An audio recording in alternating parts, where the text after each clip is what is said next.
Hold on! Before we invite negative comments from either the naysayers or yaysayers, depending on which side of the divide you fall on, because heaven forbid it's not like we haven't noticed there's an argument going on at the moment, although our involvement with said argument is mostly goading people from the sidelines and giggling. In this video I'm going to try and be as pragmatic as possible and try and provide a balanced overview in the space of 5, 7, 10 minutes-ish. Yeesh.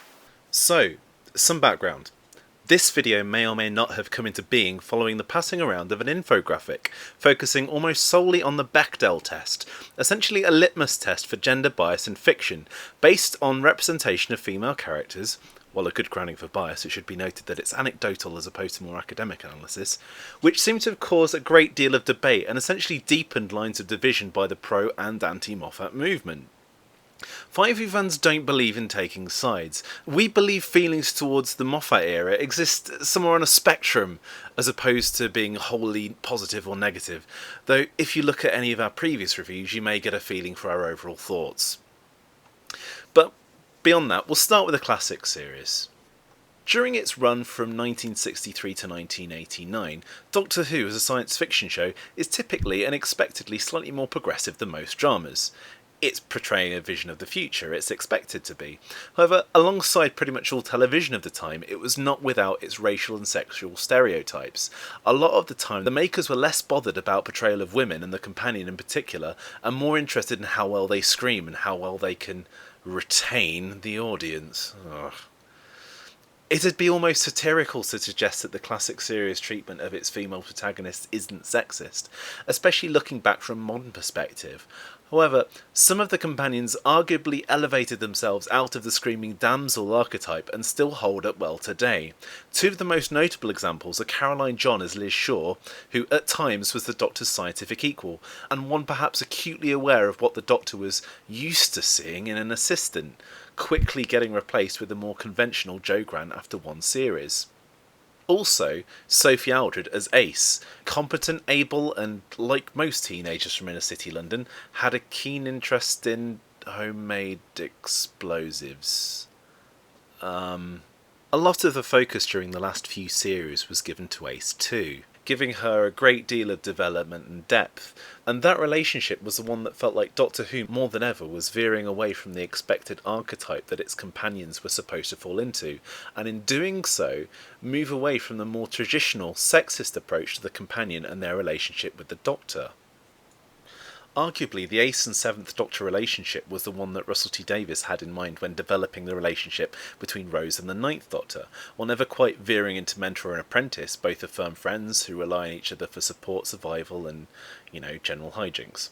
Moving into the modern series though, it's a lot easier to contrast the work of the showrunners Russell T Davies and Stephen Moffat. Davies has a history of writing soap operas and drama, most famously Queer as Folk. Arguably, you can see a lot of this seeping into the show in a way that feels slightly reminiscent of soaps. There's a bigger focus on the families of the protagonists, though Martha's family is definitely a low point, and a lot of his writing is proactively inclusive of LGBT groups. Moffat has a history of writing sitcoms and dramas, most famously, at least prior to working on Doctor Who, Coupling. He has a history of using comedy based on sex and gender stereotypes, well, some say he hasn't stopped. Whereas Davies' humour was more slapstick and childish, Moffat's humour is a lot more developed and ever-present, though a great deal of it is based on stereotypes, farce and veiled sexual references. Looking back at the previously mentioned litmus test comparing Davies to Moffat, Davies' stories perform most favourably, but what does that mean? The test itself is straightforward. The story must contain two female characters who have a conversation about something other than a man. That's it. Sounds simple, no? One of the things that you can compliment Russell on was his inclusivity. Doctor Who, while still a show focused on a protagonist and his female companion, was all of a sudden completely open to characters outside the heteronormative expectations, though arguably this was predominantly due to a broader cultural shift between the late 80s and the mid-noughties. It's probably worth googling section 28 if you want to read more about this. Davies' history of writing inclusive drama and his insistence on heavily editing nearly every script before it went near production, while resulting in a series that had a more homogenous or samey feel shifted a lot of attention away from the companion having a secondary inquisitive role and made them more proactive in relation to the plot. He also spent ample time fleshing them out and giving them a structured and more relatable lives beyond their life with the Doctor. None of the Doctor's companions have ever really had the same relationship with him, and while Rose was the closest to having a significant romantic attachment to the Doctor, she still manages to spend a lot more time not doting on or obsessing over the Doctor in comparison to the Doctor's other noteworthy romantic attachment, River Song. These are the predominant factors behind the 2005 to 2011 era's more numerous successes of passing the Bechdel test. The shift into low results moving into the 2010s is perhaps more to do with a recent shift in focus on the Doctor himself. From Series 5 onwards, there's been a sharp rise in focus on the Doctor, with stories and characters that exist almost solely to big up the man himself. As a result of their meeting when she was a child, causing a level of infatuation that she herself admits necessitated a psychological intervention, Amy Pond herself would spend episodes compulsively waxing lyrical about how great the Doctor is, occasionally switching over to Rory when she realised he was stood in the room.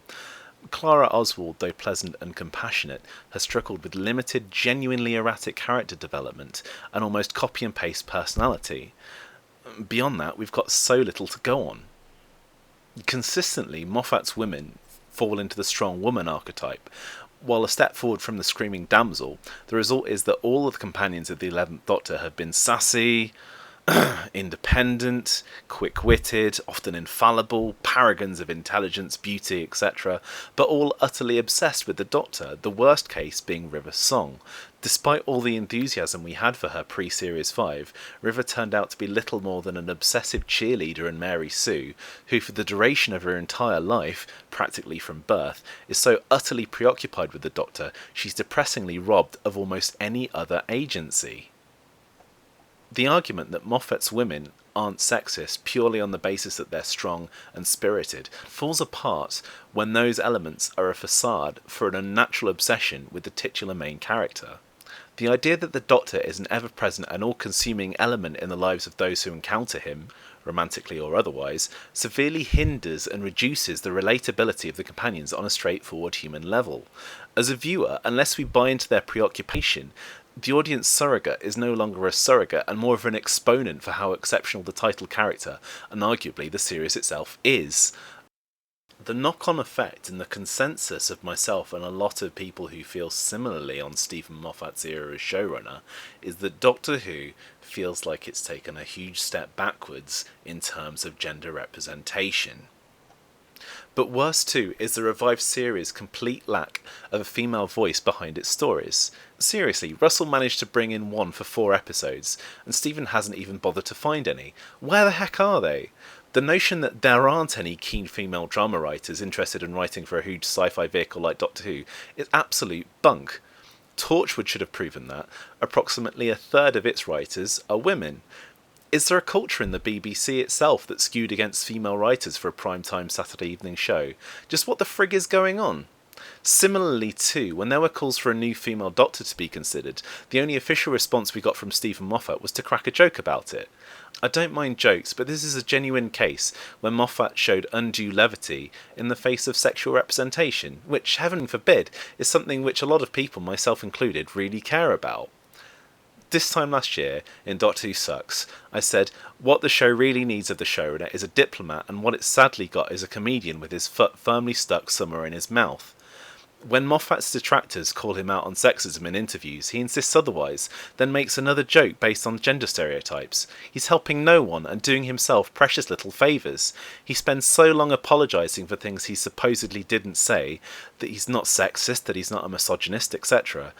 Arguably, the best course of action for him is to be proactive in the things that he does say. For instance, instead of apologising about something someone's misinterpreted, how about you look at the tribe of people around you, the core group of writers, and you ask yourself, it's funny, there aren't any women here. I wonder where they've all gone. Maybe they're scared of me. No matter what Doctor Who TV wants us to think, there is no reasonable way out of this argument. The people who are anti-Moffat are going to be anti-Moffat. The people who are pro-Moffat are going to be pro-Moffat. there's a lot of reasons to be for and against. If you really like his plots, fair enough. If you really don't like his characterisation, equality, plotting, then essentially we're just going to have to wait until we get a new head writer. It's a shame because it's taken this long, and I don't think Stephen Moffat's going to change. He's going to carry on doing what he's doing because, well, Doctor Who is the most popular show on television. Or something. I don't know, it probably isn't. I can't fact check that. I don't really want to. To the people watching this who don't believe that this sexism exists, or who are just so sincerely pro-Moffat that they don't care that this argument exists, I say this.